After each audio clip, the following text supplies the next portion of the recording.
Guys, nandito ako guys sa kasi galing ako ng post office, galing ako diyan. Tapos pumunta ako diyan sa Family Mart, bumili ako ng aking gawing lunch. So samantalahin ko yung mga araw guys na nandito pa ako sa lugar na ito kasi baka next week ay ma-transferred na ako doon sa ibang lugar. Yan guys, napakaganda pala dito. First time kong umakyat dito guys. Ang ganda pala. Ayan. May malaking bato. Ganda tingnan. Tapos matatanaw dito yung ilog. Ang ganda.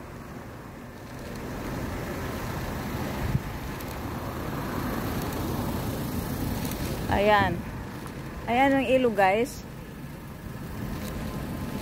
So pupunta ako doon sa Maymang Cottage. Doon ako kakain guys.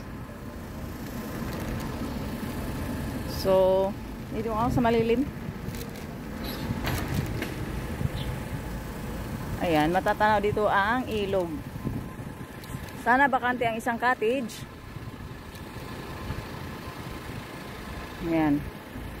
Tapos, ang titira para doon guys na house ni Lolo, yung bruha, yung pakailamira ng aking, yung pinakialaman yung aking Google AdSense. Ay, maganda ko na ito ng picture. Mamaya ako na picture, upload ko lang to siya guys. Sobrang malakas ang hangin guys. Lumilipad-lipad yung aking buhok. Kaya tinanggal ko na lang ang aking sombrero kasi ang lakas talaga ng hangin. Sobrang lakas ng hangin kaya nga tinanggal ko na lang ang aking sombrero. At ayan guys.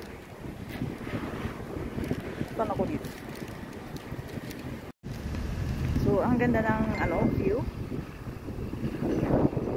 Sorry guys, akin ko dito. Diba? So mamaya, babalik ako doon guys, yung banda. Kasi kuha ako doon ng picture. Nagandahan ako. So, pagtalhin ko nga na dito pa ako sa lugar na to. So, ayan nga, nagigab lang. Tapos pagbalik ko doon guys, maglinis ako. Kasi hindi ko sinali yung kwarto ni Lolo guys.